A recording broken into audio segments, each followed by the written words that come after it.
大家好，我是星星，欢迎回到 M2C 链商第6集。到目前为止，我们已经理解了 M2C 为什么会出现，消费为什么能变成资本，三大机制如何运作，区块链、智能合约如何保障透明， M2C 的经济学突破理论。那接下来最重要的一件事就是整套 M2C 模式到底是如何整体运作的。它不是碎片，而是一个完整生态系统。这套系统靠什么运行，又如何自我增长？今天这一集我会让你真正看懂这个系统。这一集结束后，你会清楚知道一个完整的 M2C 生态到底长什么样。本集内容分成3部分：一、全域激励模型，让每一笔消费都能回馈；二、角色分工，用户、商家、制造商与节点的互动模型；三、Web 2到 Web 3的模式演化，链商模式如何进化成新一代商业。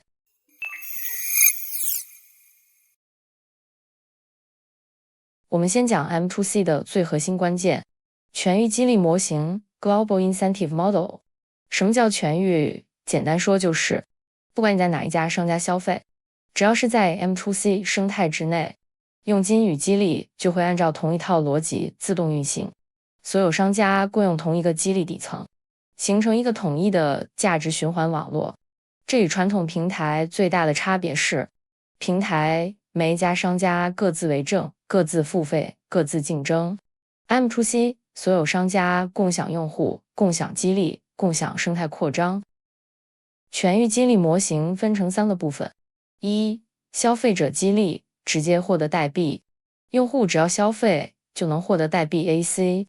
比方说你去 A 商家吃饭得到 AC， 你去 B 商家买衣服再得到 AC， 你去 C 商家剪头发仍然得到 AC。 这是第一次。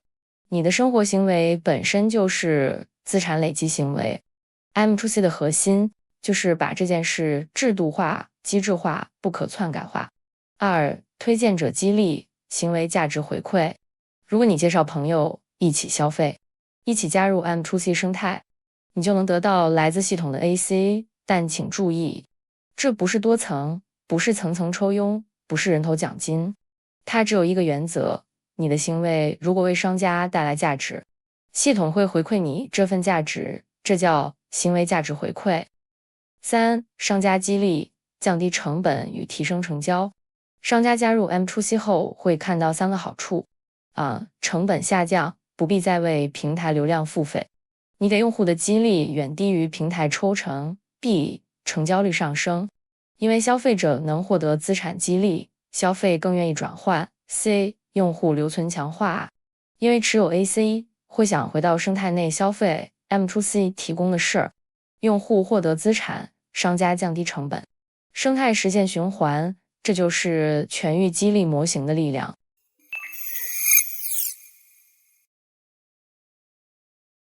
一个生态系统要能自我扩张，需要清楚的角色分工。 M2C 内有4大角色：一、消费者用户行为消费获得了 AC， 价值创造市场需求，角色生态最底层也是最有力量的节点。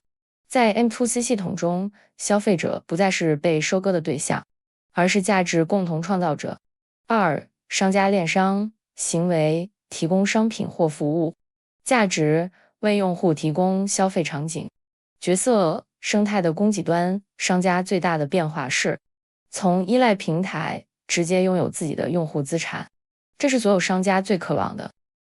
三、制造商生产端行为供货参与激励，价值降低中间成本，提供供应链效益。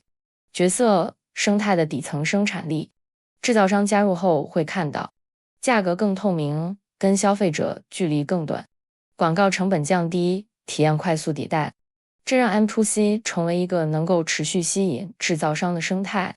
四、节点推广者生态建设者，行为介绍用户，拓展商家，价值带来增量，角色生态的扩张引擎。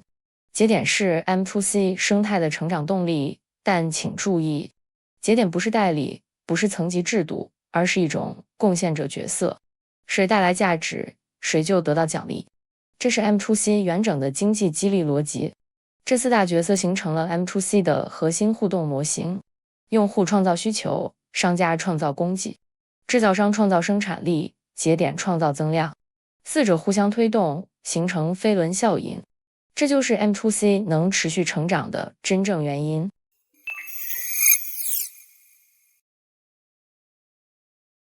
所有商业模式都会按照技术进步往前走。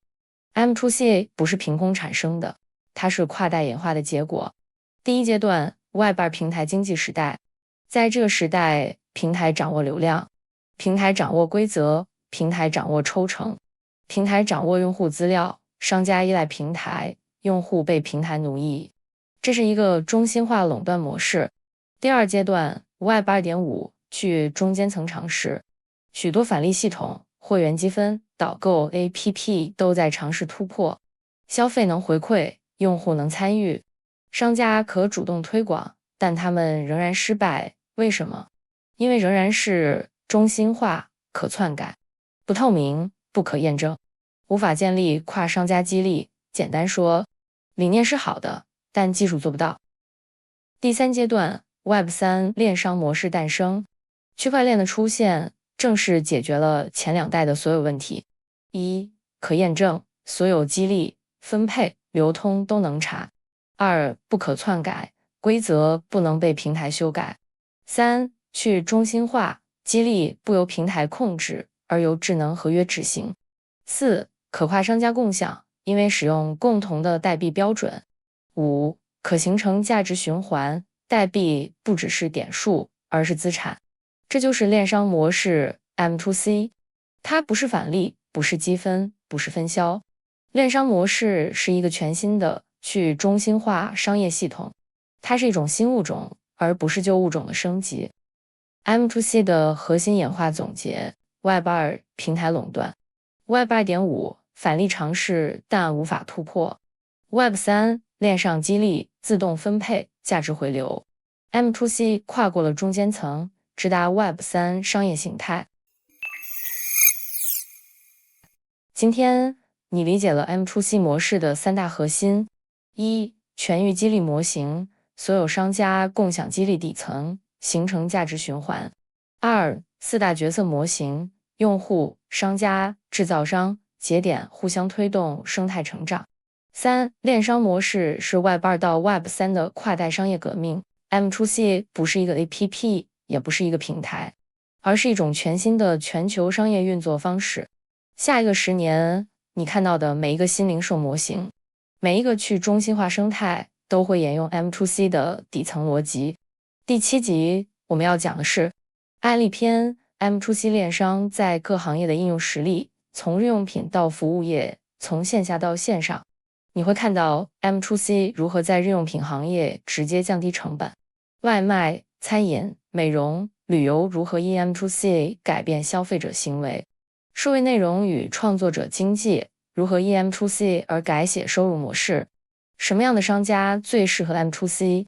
第7集会让你看到真实世界的落地案例。